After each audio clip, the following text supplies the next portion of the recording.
Salam, hər vaxtınız xeyir olsun hörmətli konfrans iştirakçıları. Yeni bir konfransla yenə sizlərlə bərabərik. Bugünkü konfransımızın mövzusu 31 Mart soyqırımının 107-ci il dönümü və dünyanın bir sıra ölkələrdən olan hocalarımızla bugün mövzusunda çıxışlarımız olacaq.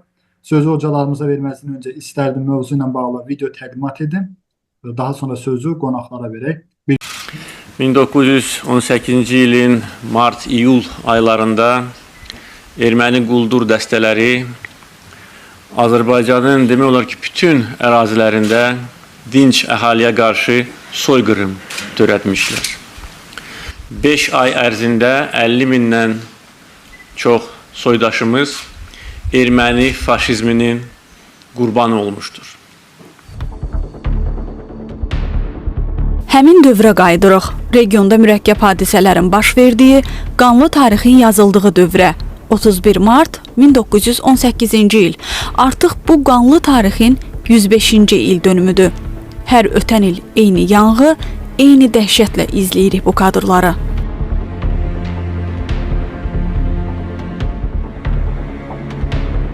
Azərbaycan xalqının başına gətirilən faciələr 1813-cü və 1828-ci illərdə Gülüstan və Türkmənçay müqavilələrinin imzalanmasından sonra başlandı.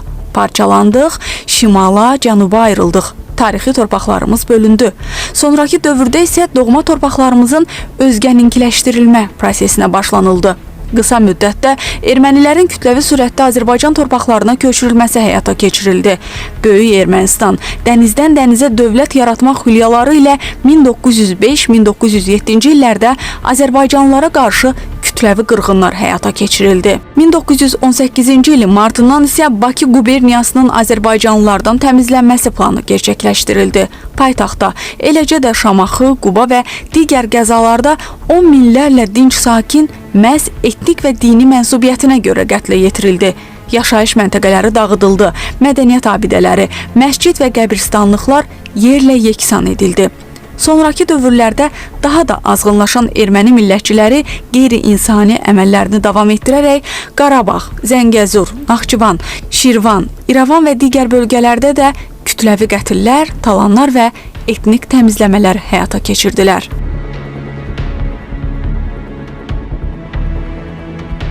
Hesab edirəm ki, bu böyük faciədir. Çünki uzun illər bizim xalqımıza qarşı amansızlıqla vəhşilik törədən ünsürlər Sovet tarixində qəhrəman kimi təqdim edilirdi. Onların şərəfinə abidələr ucaldılırdı və yalnız müstəqillik dövründə biz həqiqi ədaləti bərpa etdik.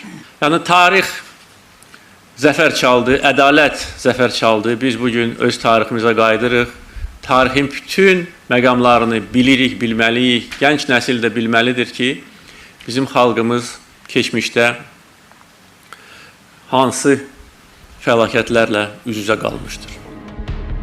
Son illər bu sahədə aparılan araşdırmalar sayəsində çox sayda yeni faktlar və sənədlər toplanıb. Qubada aşkarlanan kütləvi məzarlıq bu faciənin qanlı epizodlarından biridir. 1918-ci ilin aprel-may aylarında yalnız Quba qəzasında 167 kənd tamamilə məhv edilib. Qeyd olunanlar qanlı tarixin çox az hissəsidir. Erməni faşizminin özünü 1980-ci illərin sonu, 90-cı illərin əvvəllərində yenidən göstərməsi, Qaradağlı, Ballıqaya, Başlıbel, Xocalı kimi ağlasığmaz faciələri törətməsi düşmənin necə qəddar, vəhşi, insanlıqdan çox uzaq olduğunun növbəti sübutu idi.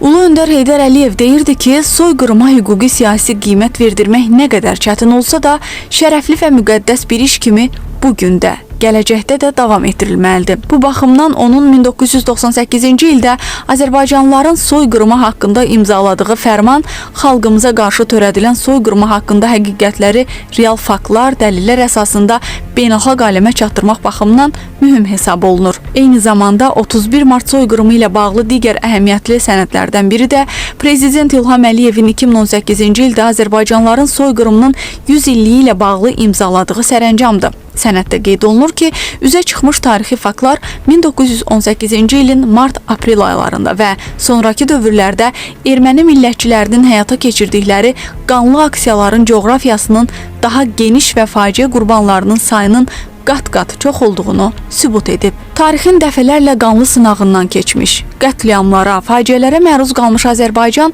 indi əvvəlki deyil. Ərazi bütövlüyü təmin olunub, torpaqları işğaldan azad olunub, dəyişib, güclənib, möhkəmlənib.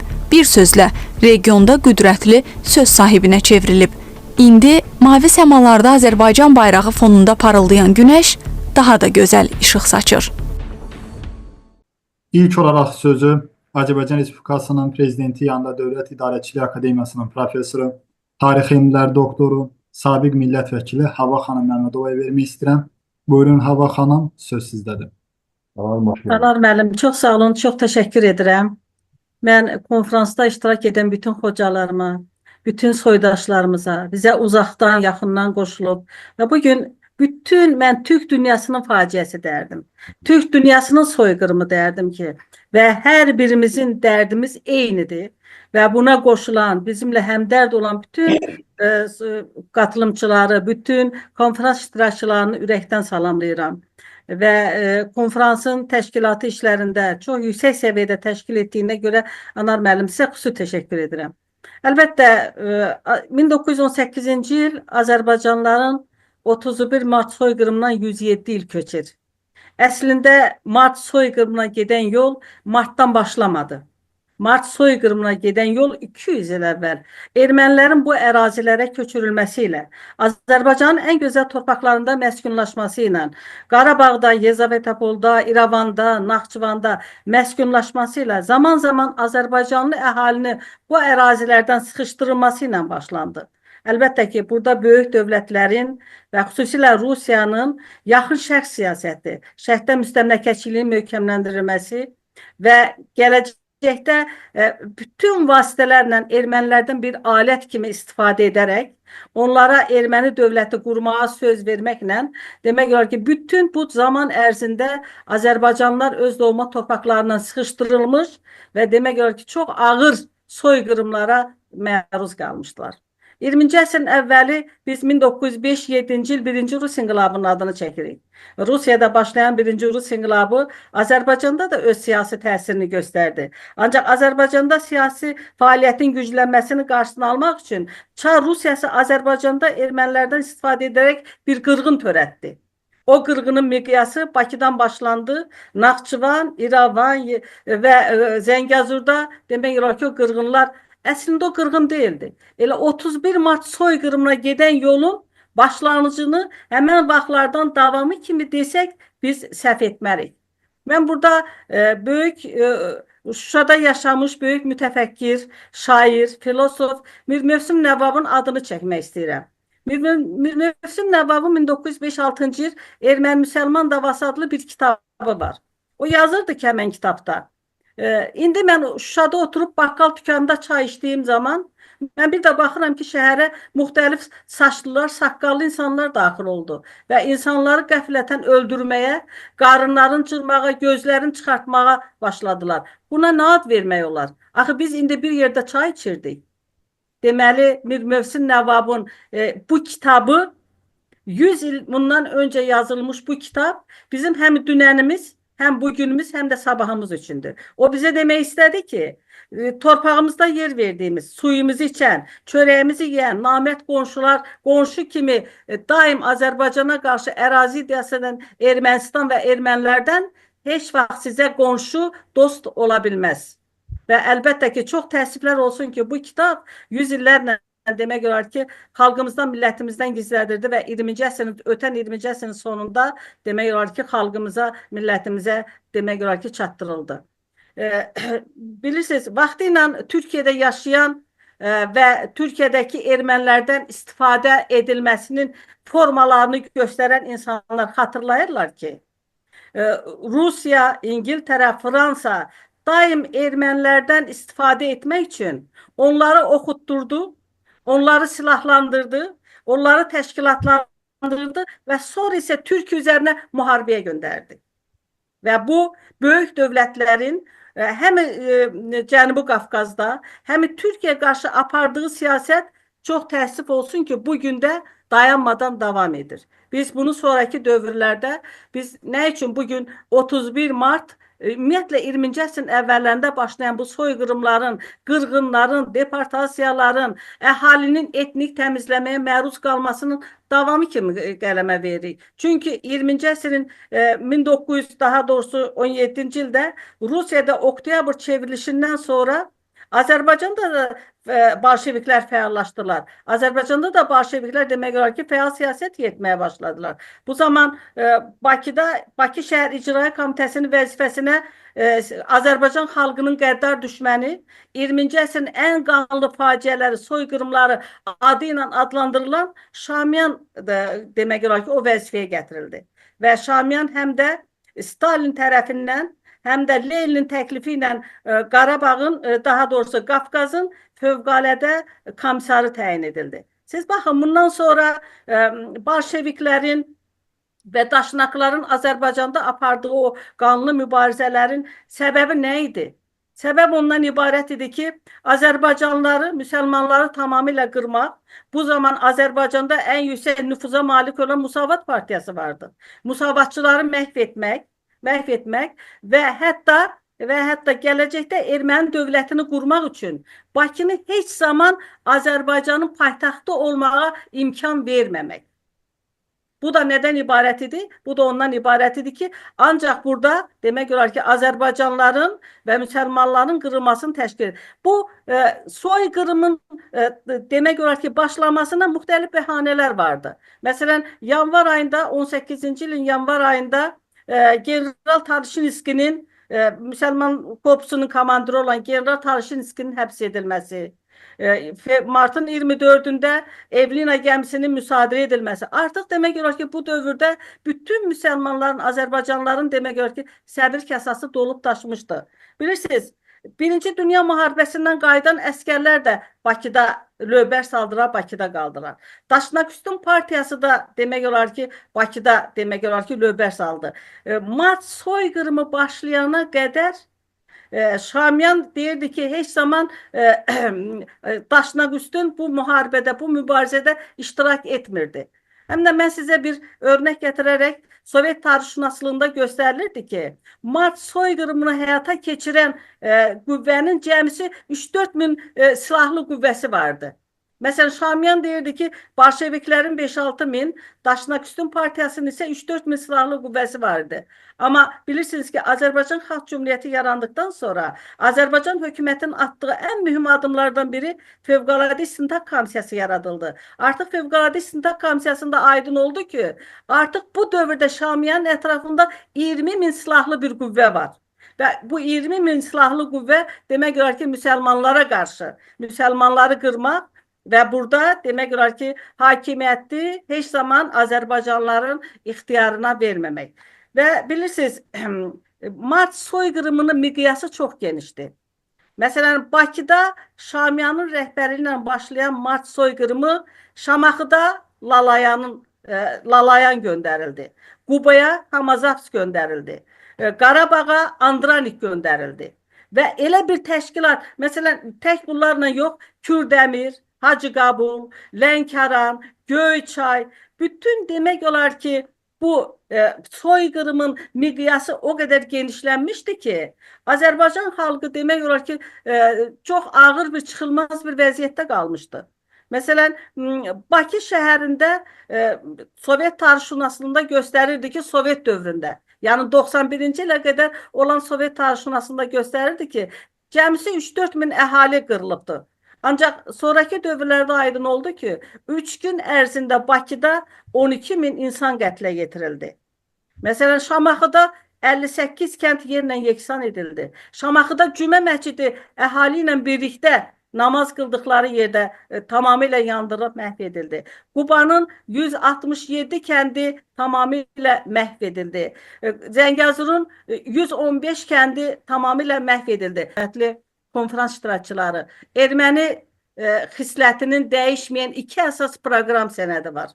O proqram sənədinin birincisi Türkiyə, Azərbaycana, qonşu dövlətlərə qarşı ərazi iddiası və bir də soyqırım siyasətini öldürmək, vandalizmi qətlə yetirmək kimi dəyişməyən bir siyasət Ermənistanın demək olar ki, qoruyub saxladığı iki əsas sənəddir. Biz bunu 1956-cı ildə də eyni qırğınları gördük. Xocalı yandırıldı, Xocalı soyqırımı baş verdi.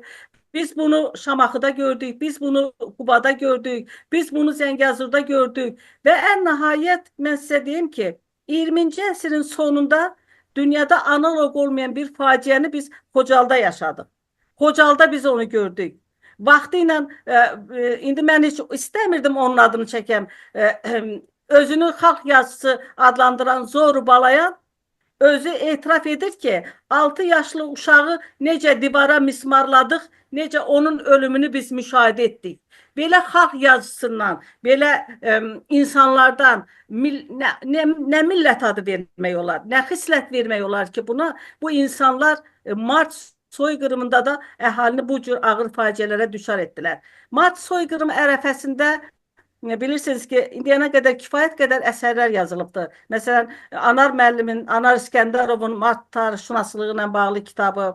Məsələn, həmən dövrdə Azərbaycanda olmuş Alman tədqiqatçısı Kulgenin bir xatirəsi var ki, o xatirəni mən istəyirəm sizinlə bölüşəm. O göstərir ki, indiki Bakı şəhərində içəri şəhər deyilən bir yerdə İstiqlaliyyət küçəsi olan bir küçə, yəni o küçədə deyir, mən gözlərimlə gördüklərimdən o qədər diqqətə gəldim, o qədər təsirləndim ki, mən bunu yazmaya bilməzdim. Azərbaycanın ən gözəl qadınları saç-saça bağlanaraq, küçələrdə sürünərək, onların bütün əyinlərindən paltarlar da çıxarılmışdı.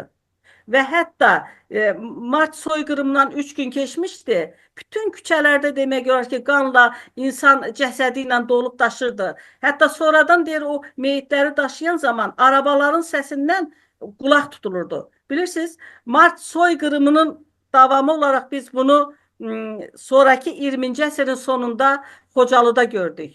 Qaradağlıda gördük, Meşəlidə gördük, Kərkicahanda gördük, Xocavənddə gördük, Ağdabanda gördük. Bunlar hamısı xalqımıza, millətimizə qarşı edilmiş dəhşətli faciələridir. Məsələn, Şamyan 1918-ci il aprelin 13-də Rusiya demək olar ki, Fövqəladə İstintaq Komissiyasına, Xalq Komissarları Sovetinə göndərdiyi məktubda yazırdı ki, biz bütün cəbhə boyu bilərəkdən 18-ci ildən danışıram.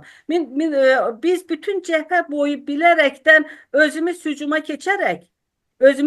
keçərək və biz bilərəkdən vətəndaş müharibəsini milli qırğına çevirə bildik. Çünki Daşnaküstün Partiyası və ermənilər orada iştirak etdiyinə görə biz bunu milli qırğına çevirə bildik. Əgər biz bunu milli qırğına çevirə bilməsəydik, Bakıda müsəlmanların sayı artar, Bakını Azərbaycanın paytaxtı elan edərlər və sonra burada yaşayan qeyri-müsəlman əhalini müsəlmanlar qırıb məhv edər.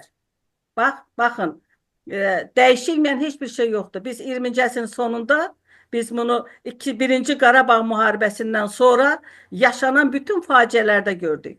Məsələn, Xocalı soyqırımından sonra 2023-cü ildə bilirsiniz ki, Azərbaycanın bütün suveren hüquqları bərpa edildi. Azərbaycanın işğal altında olan torpaqları, Xocavənd, Ağdərə, Xankəndi, Xocalı işğaldan azad olundu. Və bu ərazilərdə bilirsiniz nə tapılır? Toplu məzarlıqlar. Xocalının hansı ərazisini qazırsansa da oradan toplu məzarlıqlar tapılır.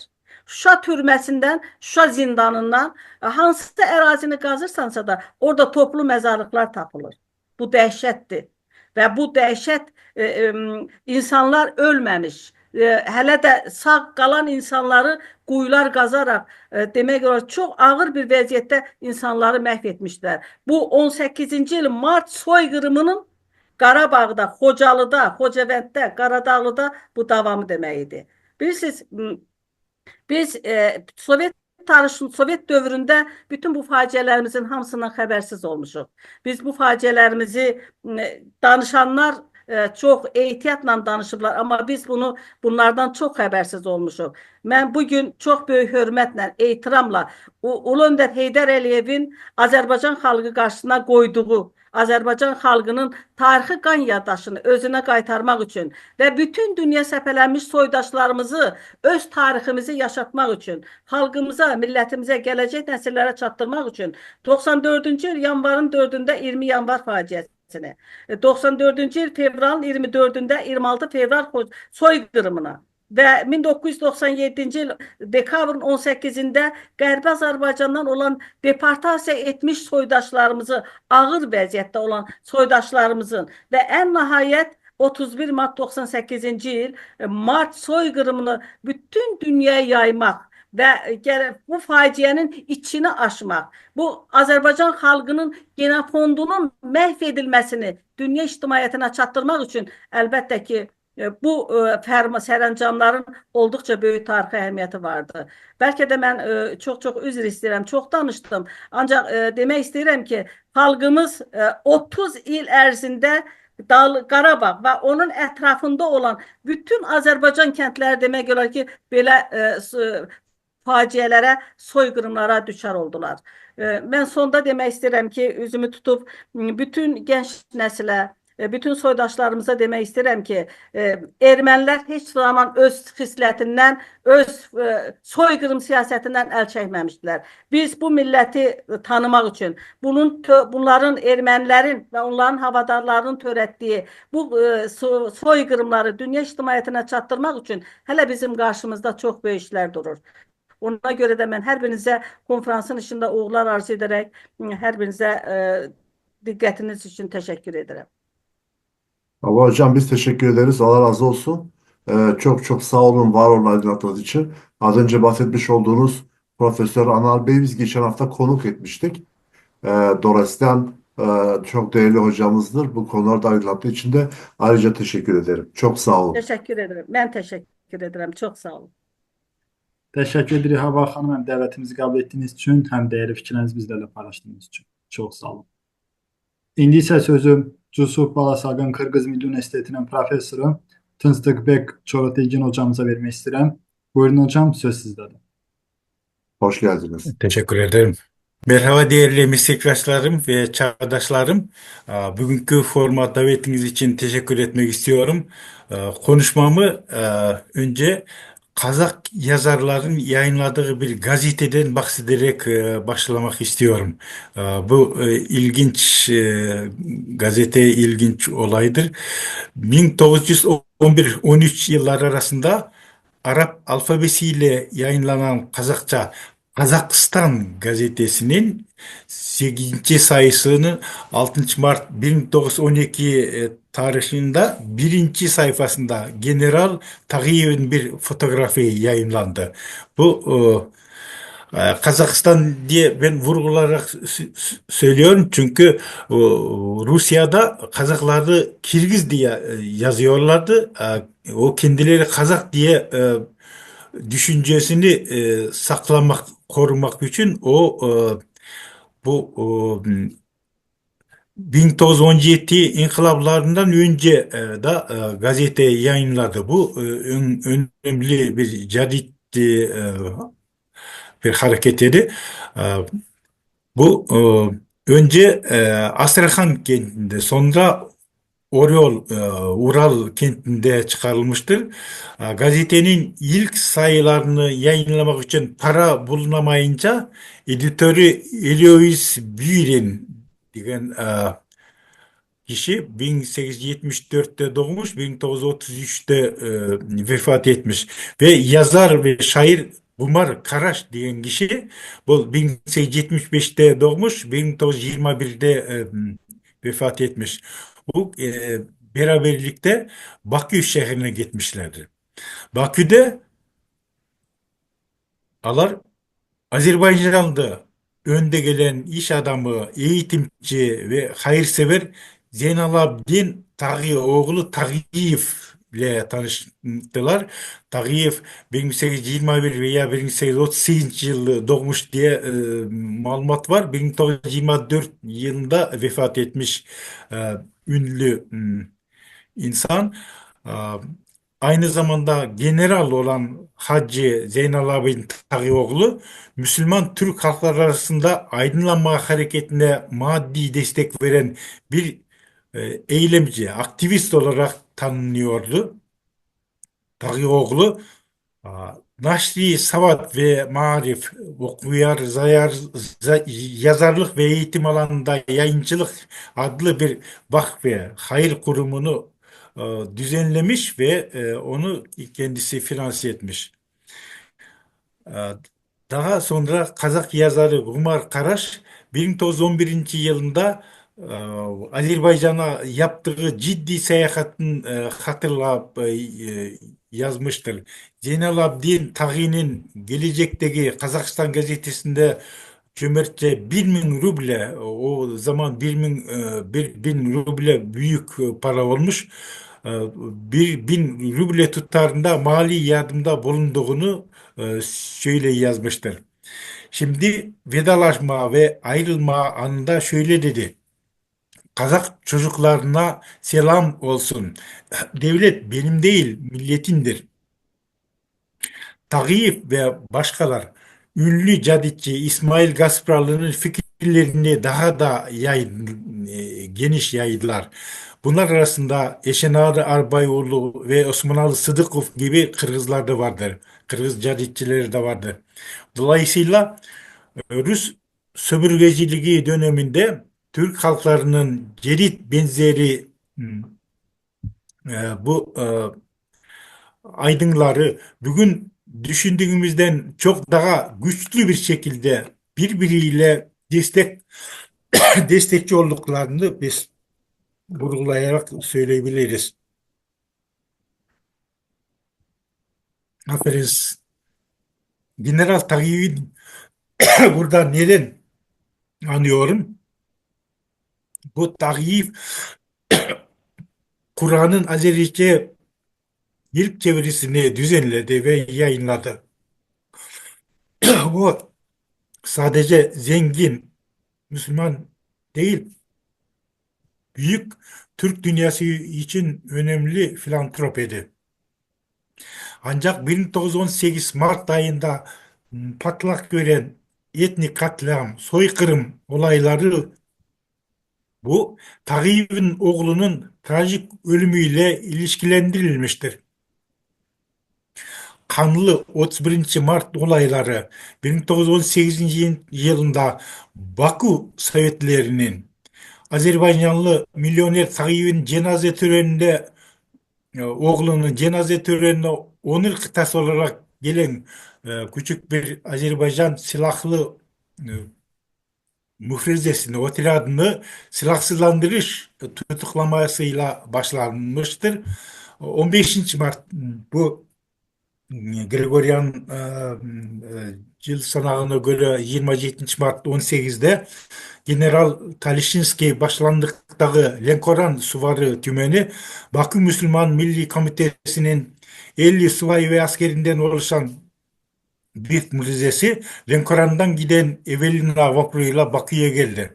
Lenkoran kentinde Müslüman ve Rus-Ermeni birlikleri arasında çıkan çatışmada şehit düşen Mehmet Tağiyev veya milyoner Hacı Zeynalabdin Tağiyev'in oğlunun Bakü şehrindeki cenaze töreninde bu meslektaşları da katılacaktı. Bu Bakü Sovyeti yöneticileri, onun içerisinde Bolşevikler, Lincoln'dan gelen Müslüman askerlerin 24 saat içinde silahlarını teslim etmeleri yönünde bir ultimatum verdi. 18 Mart günü askerler silahlarını tümene teslim etmeyi kabul etti. Ancak şehri terk etmeye çalışan Azerbaycan askerlerinin silahsızlandırılması bu şehrin Müslüman ahalisinin tepkisine yol açtı. Müslüman ahali bunu şehit Tağiyev'in babasında bir hareket, hakaret ve provokasyon olarak bir algıladı. Zira silahsızlanma talepleri şehirdeki diğer etnik ve e, parti silahlı gruplarına hiç uzanmıyordu. E, Kentin farklı noktalarında 18 Mart günü kartlar, barikatlar kuruldu ve silahların orduya iade edilmesi veya diğer etnik grupların silahsızlandırılması talebiyle kendiliğinden mitingler de düzenlendi. Bu e, Azerbaycanlılara karşı Azerbaycanlılara karşı etnik soykırım olarak adlandırılan bu 19. Mart veya 31. Mart olayı yaşandı.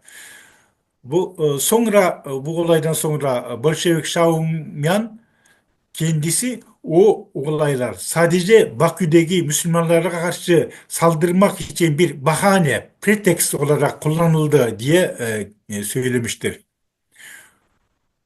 31. Mart akşamı Müsavat Yönetimi Bakü Meclisi Yürütme Komitesi'nde ultimatumun tüm koşullarını kabul etmesi yönünde bildirimde bulundu ve ertesi gün bu 20.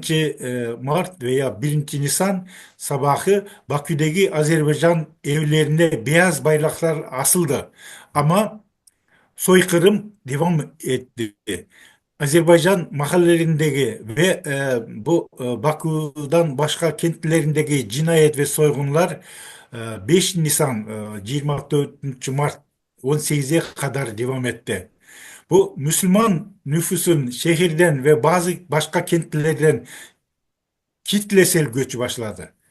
Bakü'deki İngiliz Başkonsolosu Binbaşı Major McDonnell'e göre şehirde önemli bir Müslüman kalmadı diye yazmış.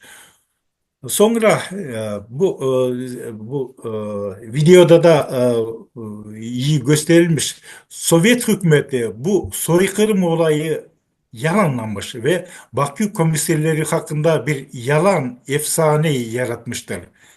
Zira Azerbaycanlılar o dönemde çok partililiği, kendi millet ve kültürlerinin korunmasını, dahi ve Azerbaycan halkının diğer liderlerinin hayalindeki egemenliği kurma amacını savunuyorlardı. Sovyet hükümeti Mart soykırım olaylarının kurbanlarının gömüldüğü Dağlık Park'taki Müslüman mezarlığını tahrip etti, veyran etti. Burada Sovyetler döneminde Sergey Kirillov'un adını taşıyan bir park oluşturuldu ve 1990 yılında tekrar e, bu 20 Ocak 90 trajedisinin kurbanları için bir mezarlık haline getirildi. Burada son kurbanların mezarlığıyla birlikte 1990 yılında cesetleri bulunan 1918 yıldaki Mart soykırımının 3 kurbanın mezarları da bulunmaktadır. 3 mezarın hepsinde 1918 şehitleri kelimesi yazıldı. Bu umumi bir malumat ama Sovyet döneminde bu malumatın hiçbirini biz Kırgızistan'da bilmedik, okumadık. 31 Mart 18'de Azerbaycan'ın başkentinde yaşanan trajik, kanlı bu olayların veya Mart soykırımını ve Rusya'nın Çarlık sömürge yönetiminin 1916 yılı yazında ve sonbaharında Rus sömürgecilerine karşı ayaklanan Kırgızlar, Kazaklar ve diğer Türkistan halklarına karşı düzenlediği etnik soykırımını ve onların derslerini, tarihi derslerini asla unutmamalıyız. Biz şimdi bizim ilmi amacımız nedir? Bu misyonumuz tüm bu konuları objektif bir şekilde derin araştırmaktadır ve birbirimizle destekçi olmaktadır. Destekçi olabiliriz ve sizler e, 1916 yılında Orta Asya'da, Türkistan'da ne olaylar olsa geniş dağıtabilirsiniz ve bu 31. Mart soykırımı üzerinde Kırgızistan'da da çok çalışmalar yapacağız ve kitaplar yayınmalıdır. Size ilginiz için teşekkür ederim. Ben, bir iki fikrimde öyle bitireceğim. Elahmet. Biz teşekkür ederiz Sayın Hocam. Hem davetimizi kabul ediniz, hem ülke haricinde olmanıza bakmayarak katıldınız, aramızda oldunuz ve bu özel günümüzü de bizlerle birlikte paylaştınız. Dikkatiniz ve ilginiz için, her şey için teşekkür ederiz. Var Teşekkür. olasınız. İndi isə sözü Dünya Söz Akademiyasının prezidenti Profesör Hayreddin İlkin hocamıza vermək istəyirəm. Buyurun Hayreddin hocam, söz sizdədir. Teşekkür ederim. Hepinize ayrı ayrı selam ediyorum. Bu konuşmacı olarak katılan dostlarımıza da, kardeşlerimize de hepsine saygılarımı sunuyorum. Katılanlara, bizi dinleyenlere de selam ve sevgilerimi Hoş sunuyorum. geldiniz. Merhaba Cemalettin Bey. Hoş Siz de geldiniz. merhaba. Selamlıyorum. Teşekkür Merhaba ederim. canım. Nasılsınız? Çok İyisiniz. teşekkür ederim. Sizleri görünce her zaman iyi oluyoruz ve ilimden yararlanmak için de buradayız. Bu ara Tıçık Bey'e de çok teşekkür ederim. Çok güzel Türkçesiyle öyle aydınlattı bizi, hepimizi. Çok teşekkürler. Hayrettin Sağ olun. Hocam, sizi de zevkle dinleyeceğim şimdi. Sağ olun. Çok teşekkürler. Teşekkürler. Ben teşekkür ederim. Efendim, Havva Hanım bu Ermeni meselesini 1815'lere ve 1828'lere kadar götürdü. Hatta evveliyatı da var. Yani Ermeni ayaklanması Türkiye'de ilk defa 1700 40 yılında oldu. Zeytun ayaklanması dediğimiz bir ayaklanma. Demek ki o tarihlerden bu tarafa Ermenilerin böyle bir topraklarımızda gözü olduğu ortada. Şimdi Ermeni sorunu dediğimiz sorun da e, Berlin Anlaşması'yla ortaya çıktı. Berlin Anlaşması nedir? 1856 yılında e, efendim e, Osmanlı İmparatorluğu ile o zamanki e, Almanlar oturuyorlar, bir anlaşma imzalıyorlar. Berlin Anlaşması deniliyor buna. Bu anlaşmadan sonra azınlıklara haklar verilmesi vesaire filan sözler veriliyor. O tarihten sonra da Anadolu'da da Ermeni katliamları ve Ermeni isyanları, Ermeni sorunu giderek büyüdü ve e, bir Ermeni sorunu meselesi de 1960'lı yıllarda e, soykırım yapıldı bize diye bir icat edildi. Yani bu kısa girişten sonra söylemek istediğim şu, biz Türkler olarak tabii bu Azerbaycan coğrafyasında da Türkiye coğrafyasında da Ermenilerin katliamlarına aslında biz uğradık. Ama onlar 1960'lı yılların, 70'li ve 80'li yıllarda bütün dünyayı da bize soykırım yaptı diye inandırmaya, kandırmaya, yalanlar söylemeye başladılar. Ve de bir noktada da başarılı oldular yalanlarıyla dünyayı kandırdılar. 1918 yılında katliamlar hem Türk topraklarında özellikle Erzincan ve Erzurum civarında olağanüstü şekilde cereyan etti. Hem de Azerbaycan topraklarında katliama Türkler uğradı. Sonuçta 1917'ye kadar Anadolu'daki katliamlar şiddetli olarak arttı. Niye 1917'yi söylüyorum? Çünkü Rusların desteğiyle, Ruslar bu vilayeti Sidde dediğimiz 6 vilayeti zaten işgal etmişlerdi. Erzurum'u işgal etmek üzere iken tam Erzurum'a girerken biliyorsunuz 1917 yılında Çar rejimi yıkıldı. Bolşeviklerin iktidarı ortaya çıktı. Öyle olunca kendi dertlerine düştüler. Anadolu'yu yavaş yavaş terk ettiler. Terk edince bütün silahlarını Ermenilere teslim ettiler. Hatta en ağır silahları olan en ağır obüsleri dahi Ermenilere teslim ettiler. Bütün silahlarını, cephanelerini ve askeri araçların, gereçlerini Ermenilere ve Ermeniler o yıl içerisinde yani 1918 yılının efendim e, neredeyse e, yazına kadar e, bu katliamlara Erzincan,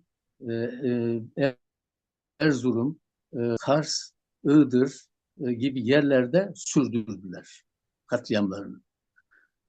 Sonuçta e, e, bakınız 518 bin Müslüman ve Türk katledildi. 518 bin ve kendilerinden de bizim sayımızın altındadır ama 450 bin Ermeni hayatını kaybetti. Yazık günah değil mi? Yani bu kadar insan hayatını kaybetti. Ama Ermeniler diyor ki 1960'lı 70'li yıllarda e, Türkler bizim 1,5 milyon insanımızı katletti diyorlar. Bu külliyen yalandır. Tehcir dediğimiz bir olay var. Bu tehcir e, zorla göç ettirme kanunudur. Bu zorla göç ettirme kanunu e, 1914 yıllarından sonra 15'li yıllarda ortaya çıkıyor ve e, Ermenilerin özellikle e, Ermenilerden e, çeteci olanlar, Ermeni o soykırımını dahil olanlar e, ve Türklere karşı olanlar tespit ediliyor. 920 bin kişinin tehciri uygulanıyor. Bu da o zaman Osmanlı toprakları olan topraklara gönderiliyor 1915 yılı içerisinde. Ve daha sonra eğer savaş bittikten sonra yerlerinize dönersiniz diye de bir teminat da veriliyor. Buna rağmen Ermenilerin büyük bir bölümü yurt dışına kaçıyor. Ve özellikle Batı'ya, Amerika'ya, Avrupa'nın bazı ülkelerine, Fransa'ya, İtalya'ya vesaireye kaçıyorlar tehciri duyunca. Bir kısmı da gene Rusların himayesinde e, Azerbaycan toprakları olan Revan'a, Erivan'a filan göç ediyor. Velhasıl 419 bin kişi ancak göçe tabi oluyor. Bunların bir bölümü yollarda açlıktan, hastalıktan, kırgınlıktan, eşkıya baskısı sebebiyle bir kısmı hayatını kaybediyor. Ama büyük bir bölümü ki bunların 400 bine yaklaştığı ifade ediliyor. Suriye'ye, Ürdün'e vesaireye güneydeki Osmanlı topraklarına yerleştiriliyor. Bu girizgahı yaptıktan sonra şunu söylemek istiyorum. Ermeniler e,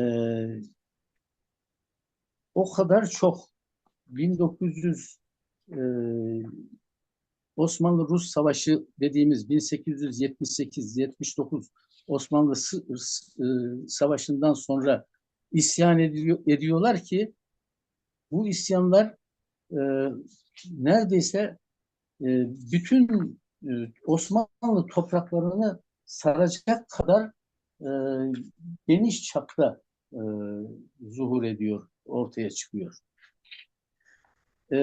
Bunları da tabii ki bir kısmı bastırılıyor, bir kısmı geç haber alınıyor vesaire derken birçok köyler, birçok kasabalar yerle bir ediliyor maalesef pek çok insanımız katlediliyor o isyanlarda. Şimdi çok araştırmalar yapıldı. Ben de bir kitap yazdım. Bizim tarihi şiir ve ağıtlarda Ermeni katliamı diye 2015 yılında ufak bir çalışmam oldu. Bunu kitaplaştırdım. Burada o yıllarda yazılan ağıtlar ve şiirlerdeki Ermenilerin yaptığı katliamları, hatta bizzat Ermenilerin içinden çıkan aşıkların kendi yaptıkları katliamları anlatan şiirleri de bu kitaba koydum. Bu kitabın şimdi ikinci baskısını ve genişletilmiş ikinci baskısını yapıyoruz. Ama bu arada Erzurum ve Erzincan yöresinde Ermenilerin 1918 yılında yaptıkları katliamları, Ermeni sorunu, Ermenilerin yalanları, gerçekler diye bir kitap halinde basacağız. Hazırlığını bitirdik. Dizgisi falan da oldu. Onu da yayınlayacağız. Şimdi çalışma yapıldı bir doçent arkadaşımız tarafından. Bu kardeşimiz Ermenilerin e, katliamında hangi usullerle insanları katlettiğini maddeler halinde yazmışlardı. Havva Hanım da anlatırken, Havva Mehmetov hanımefendi anlatırken bazılarına dokundu. Mesela yakarak öldürme, gözünlerini, kulaklarını keserek sonuçta öldürme, topluca öldürme, canlı canlı gömme gibi bu hadiseler caniyane bir şekilde yapıldı. Bakın Gürsoy Solmaz hanımefendinin bir kitabı var. O kitabı e, çok enteresan bir kitaptı. Birkaç defa da baskısı da yapıldı. Ermeni katliamında yaptıkları katliam çeşitleri diye bir çalışması oldu. Bakın nasıl öldürüyorlardı, katlediyorlardı insanlarımızı. Halı ve kilimi veya bir keçeye sararak yakıyorlardı. Bu tespitler Gürsoy Solmaz hanımefendinin tespitleri. Kalça ve çeşitli yerlerde insanların yara açıyorlardı. Oralara tuz basarak, toprak ve kum doldurarak canlı canlı öldürüyorlardı. Bunları Azerbaycan topraklarında yaptıkları katliamlarda da mutlaka uygulamışlardır. Hatta bazılarının Hocalı katliamında da rahatlıkla tespit edildi, görüyoruz. Mesela kızgın şiş ile dağlamaları, vücutlarını insanların dağlamalarını kızgın şişle, demir parçasıyla kızdırarak demir parçasını vücutlarına sokarak öldürme. El ve ayaklarına çivi çakarak öldürme. Bazen haç şeklinde çarmıha gerer gibi de çivileyerek öldürme. Balta, kılıç gibi kesici aletlerle kollarını, bacaklarını, ellerini kesme. Yine Afyon'un manda, azgın hayvan gibi hayvanların bir kapalı yere atıp insanları da oraya doldurup ondan sonra orayı yakarak kapalı yerlerde toplanmış halkı içine salıverip sonra orayı yakarak öldürme şekli. Böyle kötü şeylerden bahsettiğim için kusura bakmayın. Tabii 31 Mart vakası lokal bir vaka gibi görünür ama Türkiye'de ve Azerbaycan'ın diğer bölgelerinde uygulanan bütün katliamlar aynı şekilde, yani acı şekilde cereyan etmiştir. Ve e, inşallah bir daha böyle katliamlar görmeyiz. Bunlara muhatap olmayız Tamam. diye düşünüyorum. Beni dinlediğiniz için teşekkür ediyorum. Kusura bakmayın, pek güzel şeylerden bahsetmedim ama bunlar bir gerçek. Bu gerçekleri de bilmemiz gerekir. Karşımızdaki insanların nasıl bir insan olduğunu bilmemiz açısından önemlidir diye düşünüyorum. Teşekkür ediyorum. Hayrettin Hocam çok çok teşekkür ederim. Teşekkür ediyorum. Sağ olun. Teşekkür Sağ ederim. olsun. Teşekkür Beni dinleyenlere de ayrıca güzel şeyler anlatmadığım için e, özür diliyorum. Tabii. Çünkü bu gerçekler bilinmesi lazım. Çok sağ olun hocam. Teşekkür ederim. Çok teşekkür ederiz. İndi isə sözü Quba Soyqırım Memorial Kompleksinin direktoru, tarix üzrə fəlsəfə doktoru Rəşəndə xanım Bayramova vermək istəyirəm. Buyurun Rəşəndə xanım, söz sizdədir. Teşekkür hocam, hoş geldiniz. Minnətdarlığımı bildirirəm hər birinizə. Məndən öncəki ziyalılarımız soyqırımı hadisələri, gedişatı, orada olan məsələlər çox incəliklə bu barədə məlumatlar verdilər. Mən istəyirəm çıxışımda əvvəlası biraz öncə professor Hayrettin Hocanın yəni dediyi o faktlar bizi tamamən duyğusallaşdırdı, götürdü. Yəni çox çətindir bu məsələləri dinləmək, yazmaq, eşitmək.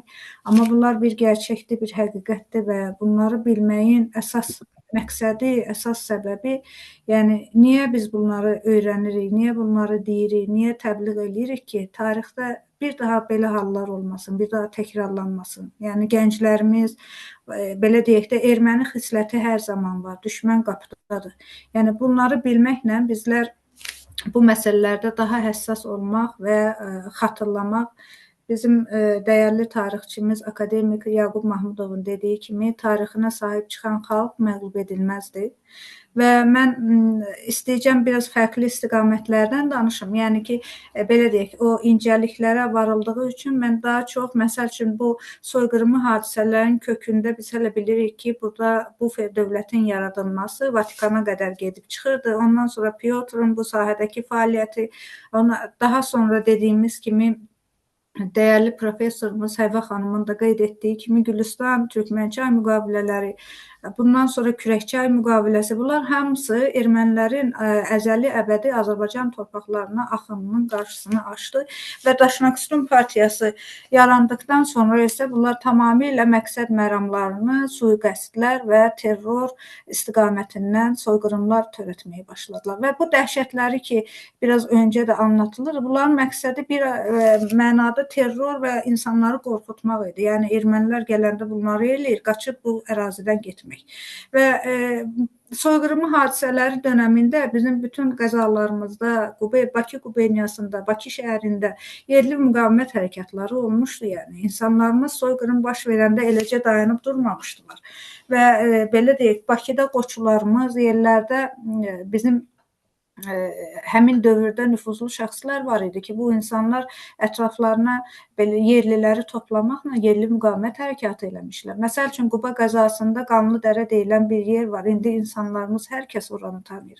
Silahsız, sursatsız yerli sakinlər 100-ə qədər ermənini orada öldürmüşlər. O da coğrafi, siyasi mövqeyindən istifadə edərək məkanın bu işi həyata keçirmişlər.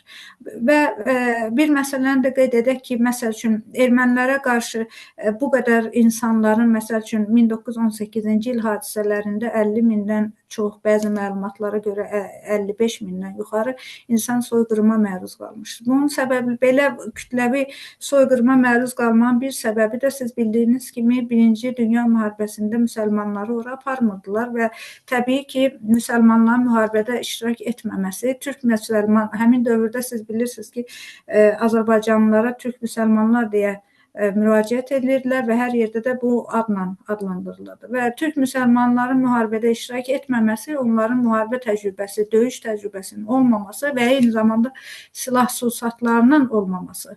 Və bu istiqamətdən də o soyqırımının həcmi çox böyük olmuşdu. Və soyqırımda dediyiniz kimi biraz öncə məndən öncəki natiqlər də qeyd etdi. Anadolu bölgəsində soyqırımlar həyata keçirilmiş, həmin dövrdə təcrübəli olan generallar Şaumyan tərəfindən Azərbaycana dəvət edilmişdir. Siz də bilirsiniz, bu Şaumyan özünü Bakı Sovetinin rəhbəri idi, özünü bolşevik kimi göstərsə də qatı daşnaq idi və Azərbaycan torpaqlarında 1918-ci il soyqırımların birbaşa təşəbbüskarı və həyata keçirilməsini təşkil edən şəxs idi və o Osmanlı torpaqlarında təcrübə toplamış dırnaqarası generalları qulağı kəsik Androniki, Lalayanı, Hamazaspı və digərlərini Azərbaycan torpaqlarına çağırır və bunlar da canla, başla burada soyqırımlar həyata keçirirlər. Hamazas özü Qubada insanlar onun yanına gedirlər və deyirlər ki, ölənləri bilirsiniz, 9 gün Qubada soyqırım həyata keçirilmişdi. İnsanları dəfn etməyə icazə vermirdilər. Və Hayrettin Hocanın dediyi kimi ölənlərin üzərində müxtəlif dəhşətlər törədirdilər, onların qulaqlarını, burunlarını kəsirdilər və belə bir məqamda soyqırımın 4-cü günü müraciət edirlər. Hamazaspa gedib bizim dini xadimlərimiz müraciət edir ki, bu düz deyil, siz də tək Allaha inanırsınız, biz də tək Allaha inanırıq. Yəni insanları dəfn etmək lazımdır. Bunlar çöllərdə qalıb. Onda Hamazas özü at belində heç atdan da düşməyərək deyir ki, mən bura gəlməmişəm Sovet hökuməti qurmağa. Mən gəlmişəm ki, Xəzərdən Şah dağı kimi bütün türk müsəlmanları qıran, buradan çıxaram. Yəni bu amalın məqsədin, bütün bu soyqırımın həyata keçirilməsinin məqsədini açıqca qeyd edirdi. Və digər bir məsələni də qeyd edim ki, yəni bu soyqırımların həcmini, tarixi köklərini araşdırdıqda eyni senarini görürük. Birinci Qarabağ Savaşında da, ikinci Qarabağ müharibəsində də biz eyni epizodları gördük. Bizim məsəl üçün dini inanc yerlərimizə, ibadət yerlərimizə, məscidlərimizə, pirlərimizə, qəbir daşlarımıza qarşı əgər 1918-də, 1905-də hansı müsibətlər gətirilmişdirsə, siz bilirsiniz, Şamaxıda, Qafqazda ən qədim ikinci məscid idi, 774-cü ildə inşa edilmişdi. Həmin məsciddə insanlar soyqırım ərəfəsində bəsirə oturmuşdular. Yəni Allahın evidir, tək Allahlılıqdırsa Allahın evinə toxunulmaz. Qadınlar, uşaqlar, qocalar orada bir pənah tapmışlar. Həmin Cümə məscidini ermənilər yandırmışlar. Eyni belə deyək, görüntünü biz Ağdam məscidində də gördük. Yəni Birinci Qarabağ müharibəsindən sonra Füzulidə necə Şamaxını alt-üst eləmişlər, dağıtmışlar, eyni şeyi biz Füzulidə gördük, Ağdamda gördük. Yəni demək istədiklərimiz budur ki, bu hadisələri bilməklə biz gələcək təminatımızı, yəni düşmənimizin olduğunu, özümüzü qorumaq məqsədini həyata keçiririk. Bizim bu tədbirimizdə çoxlu şəhid ailələrinin valideynləri, yaxınları iştirak edirlər. Məhz 2-ci Qarabağ Savaşında mən düşünürəm ki, soyqırımı qurbanlarının və şəhidlərin ruhu şaddır. Ona görə ki, 2-ci Qarabağ Savaşında müzəffər ordumuz və Ali Baş Komandanımızın rəhbərliyi ilə bütün Azərbaycan xalqı böyükdən kiçiyə bu müharibədə iştirak elədi və biz şəhidlər verdik. Allah qəni-qəni rəhmət eləsin şəhidlərimizə, qazilərimizə Allah can sağlığı versin. Məhz onların qanı və şücaəti ilə bizlər bugünkü gündə sevinirik və soyqırımı qurbanlarının da ruhu şaddır. Bütün Azərbaycan torpaqlarında Azərbaycanın şanlı bayrağı dalgalanmaqdadır. Və bir məsələni də əgər mənə vaxt varsa, icazə varsa, bir soyqırımı kompleksi barədə məlumat vermək istəyirəm. Bilmirəm, bəlkə məlumatı olanlar varsa bir təkrar olar, amma bir də xatırladım. Soyqırımı kompleksi artıq 2013-cü ildə cənab prezidentimizin iştirakı ilə açılışı həyata keçirilib. 12 ildən çoxdur fəaliyyət göstərir və kompleks yalnız muzey funksiyasını daşımır, ideoloji mərkəz olmaqla bərabər elmi mərkəzdir və bu mərkəzimizdə çox saylı konferanslar, simpoziumlar, seminarlar keçirilməkdədir. Müxtəlif dillərdə bukletlər, məlumatlar, kitabçalar hazırlanmaqdadır və təbliğ olunmaqdadır. Eyni zamanda bizim ölkə daxilində olan universitetlərlə eyni yəni ölkədən xaricdə də bizim Ege Universiteti və İstanbul universitetlərində də tədbirlərimiz olub, konfranslarımız olub. Yəni məqsəd belə deyək, biraz o dərinliklərə getməklə bərabər maariflənmə, bu sahədə araşdırma aparan ziyalıları, tarixçiləri, araşdırmaçıları bir yerə yığmaq, yeni məlumatları toplamaq və bildiyiniz kimi biraz öncə də qeyd olundu, İkinci Qarabağ müharibəsindən sonra bizim çoxsaylı toplu məzarlıqlarımız aşkarlanıb Xocalıda və digər o ərazilərimizdə və bu məlumatların da toplanması, bir mənbədən də yayınlanması məqsədilə soyqırım kompleksi olaraq biz də müəyyən fəaliyyətlərimizi göstərməkdəyik. Və düşünürəm ki, bu soyqırımı məsələləri ilə nə qədər danışsaq yenə az olar. Çünki elə bir genişlikdə, elə bir tarixi kökü, dərinliyi var ki, yəni bunu saatlarla danışmaq olar və bizim dərin tarixçilərimiz var ki, hansı ki, bu sahəni araşdırıblar. Ataxan Paşayev, Anar İskəndərov, Solmaz Tohidi, Musa Qasımlı və digər bunu uzatmaq olar bu siyahını. Bildiyiniz kimi, hər il 31 mart ərəfəsində Quba soyqırımı kompleksi yeganə bu hadisələrin təbliğ olunduğu məkandır, həm də toplu məzarlığın burada aşkarlanmışdır. Və Respublika tədbiri, böyük bir anım tədbiri kompleksdə keçirilir. Bu ilki tədbirimizdə 10 mindən çox bizim ziyarətçilərimiz olub, anım tədbirinin iştirakçıları olub. Yəni xalqımız öz tarixini həssasdır, öz tarixini bilir, öyrənir və ötürür. Mən düşünürəm ki, bunu biz bacarırıqsa, yəni Azərbaycanımız gündən-günə, zamanla daha da dirçələcək, şanlı olacaq. Bizlər indi elə bayrağımızla, vətənimizlə, Müzəffər Ali Baş Komandanımızla fəxr duyuruq, qürur duyuruq və düşünürəm ki, gələcək nəsillər bunları daha da həssaslıqla yanaşacaq, biləcək və öyrənəcəklər. Təşəkkür edirəm, minnətdarlığımı bildirirəm. Sual olarsa cavab verə bilərəm. Çox sağ olun, məni dinlədiniz. Raşid Hanım çok teşekkürler. Bütün malumatlar için Allah razı olsun. Çok geniş bilgilerdi. Çok teşekkür ediyoruz. Sağ olun, çox sağ Sağ olun. olun. İndi isə sözü Azərbaycan Milli Məclisi millət vəkili, Milli Məclisin Təbii Ehtiyatlar, Energetika və Ekologiya Komitəsinin sədri Sadiq müəllim Qurbanov vermək istəyirəm. Buyurun Sadiq müəllim, söz Sadiq sizdədir. Bey hoş geldiniz. Hoş gördük, hər birinizi salamlayıram. Və çox önəmli bir mövzudur 31 Mart soyqırımı.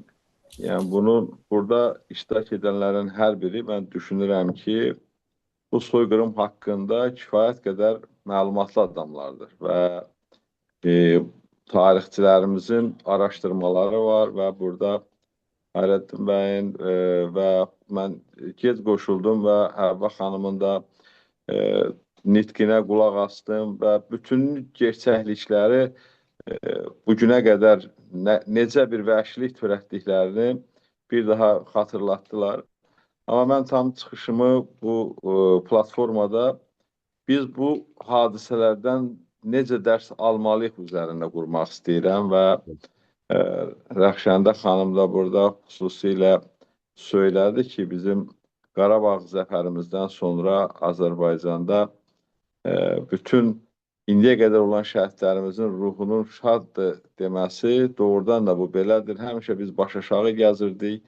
Həmişə bütün dünya dövlətləri arasında olanda, bütün platformalarda, siyasi platformalarda sanki bir ovuz erməninin əlində əsir-yesir qalmışdıq. Onların dilimiz biraz qısa idi. Amma bu günləri bir Azərbaycan olaraq, bir Türk olaraq dünyanın hər hansı bir yerində dünyanın belə deyərdim ki, ən güclü dövlətləri siyasında artıq bizim də adımız var. Və dünya cənab Erdoğan BMT tribunasından dünya 5-dən böyükdür deyəndə və cənab prezidentimiz Türkiyənin iştirak eləmədiyi tədbirdə Türkiyə yoxdur, mən buradayam və Türkiyənin haqqında kiminsə artıq əskik danışmasına icazə verməyəndə və bu proseslər gəlir Türk Dövlətlər Birliyinin yaranmasına tərəfindən baxmaq lazımdır. Yəni o tarixi dərslərimizi bir də bu təkrar olunmasın deyə. Burada çıxışçılardan dedi ki, ermənilər daima bu xisləti yaşadacaqlar. Təbii, yəni çaqqaldan çaqqal törəyər. Həmişə bunların nəsli, kökü, bunların Aqambekyan kimi, bunların Zori Balayan kimi akademikləri, hətta bu elm adamları belə uşağın 7 yaşlı uşağın dərisini soyur və neçə dəqiqə öləcəyi haqqında belə deyək ki, mərzə girirlər. Bunlar düşünürlər ki, türkü belə öldürmək lazımdır. Bunlar həmişə olacaq. Amma bunların olmaması üçün, onların həmişə bir loru dildə desək, xalq dilində desək, həmişə sıçan deşiyində qalması üçün biz bir yerdə olmalıyıq. Bugün Türk dövlətləri birliyinin möhkəmlənməsinə çalışmalıyıq. Bugün Zəngəzur koridorunun, Zəngəzur dəhlizinin açılmasına çalışmalıyıq. Bugün münasibətlər sistemində dünyada belə deyək ki, Türkdən başqa dostu yoxdur. Bunu tarix dəfələrlə sübut edib. Amma buna baxmayaraq biz digər məsələlərlə, başqa dövlətləri iqtisadi zəmindən özümüzdən asılı etməklə, bugün tutaq ki, Azərbaycan bütün Avropa ölkəsinə, belə deyək ki, onların Avropanın enerji təhlükəsizliyində böyük rol oynayır. Bugün 3500 kilometrlik bir Cənub qaz dəhlizini çəkməklə biz Avropanın enerji təhlükəsizliyini düşünürüksə, amma Avropa buna bugün də adekvat cavab vermir. Fransa kimi dövlət bugün də erməniləri silahlandırmağa çalışır. Və əslində tarixi məntiqlə yanaşsaq, görərdik ki, nə üçün məhz Azərbaycan torpaqlarında o Pyotrdan bu qədər keçən dövrdə erməniləri burada məskunlaşdırmağa çalışmışdılar.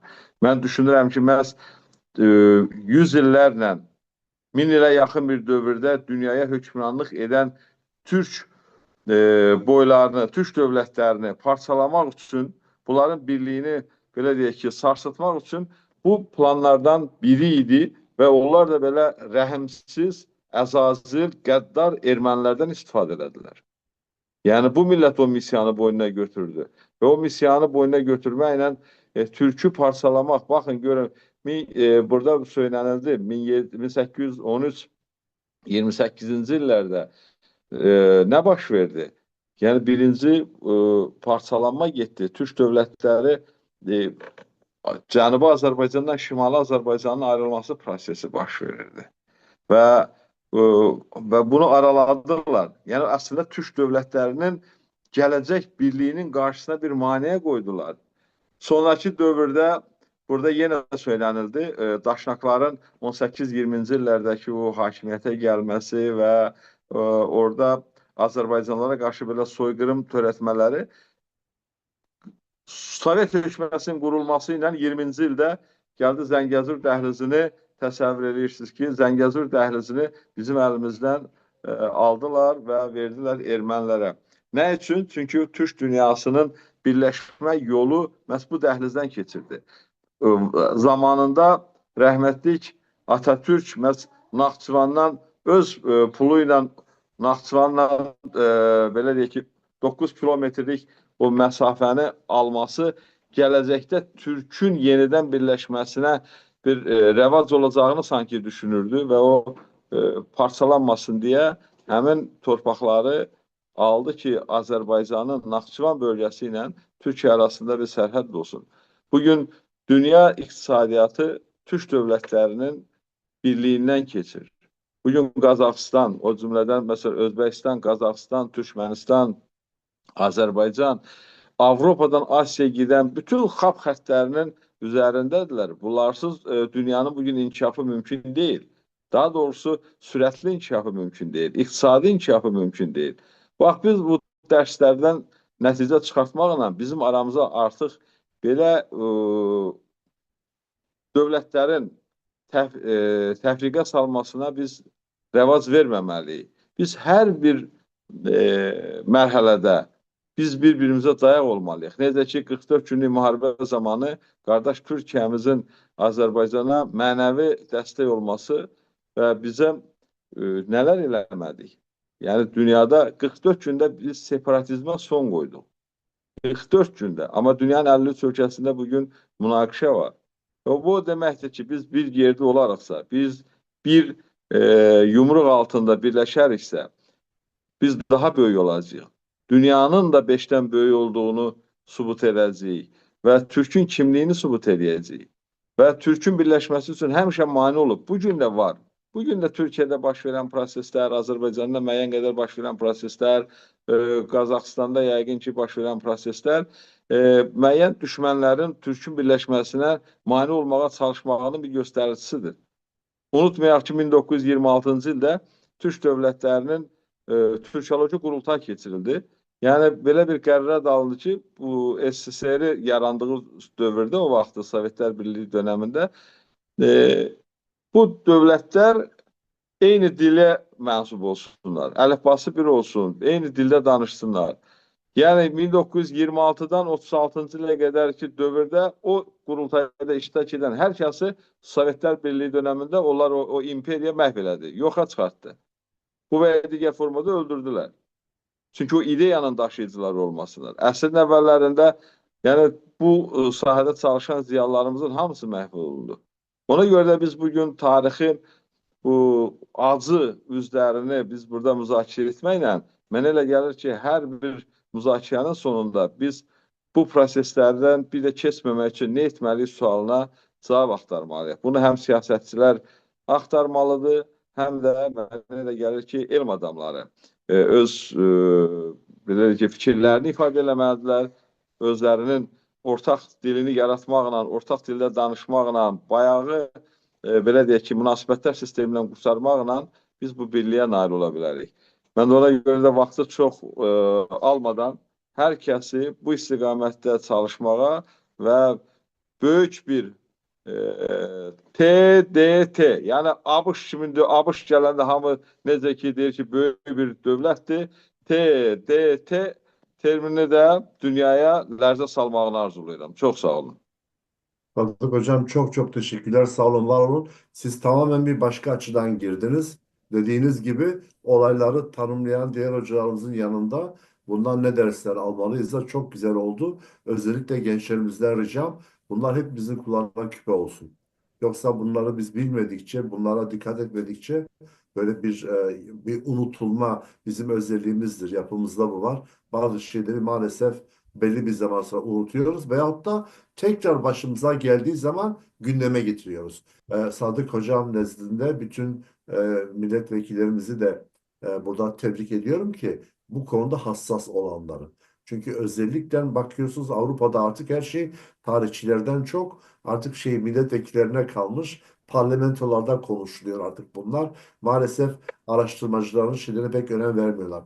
Onun için Sadık Hocam gibi duyarlı dostlar sağ olsunlar mecliste, onların varlığı bize güç veriyor. Siyasi güç başka bir şeydir. Akademisyenlerin başlattığı araştırmalar gücü buradaki hocaların buna örnektir. O başka bir olaydır. Halkın bu bilinçli olması o bambaşka bir şey. Çok sağ olun Cemalettin Hocam. Allah razı olsun. Zaten bu konuları hep değiniyorsunuz. Teşekkür ederiz bir daha. Ben Çok teşekkür sağ olun. ederim. Cemalettin Hocam, anahtar kelimeyi açarsınız diyorum. Açar sözü bence çok değerli. Bana en yakın olan kim? Burada Tınçlı Bek bana en yakın olandır. Bence açar sözü o söylesin. Teşekkür ederim. Anahtar kelimesi miras unutmayalım. Mirasımızı unutmayalım. Bu konferansımızın açar sözü de mirasımızı unutmayaq. Bununla da daha bir konferansımızın sonuna geldik. Bu vaxta kimi bizlə qalan bütün hocalarımıza, ailə üzvlərimizə, dostlarımıza teşekkür edirik. Çok sağ olun. Geceniz xeyrə qalsın. Allah'a Hayırlı emanet. akşamlar. Sen gece diyorsun, bizde daha gündüz. Hepinizin günü akşamı hayırlı olsun. Görüşmek üzere. Hayırlı akşamlar. Görüşmek üzere. Sağ olun.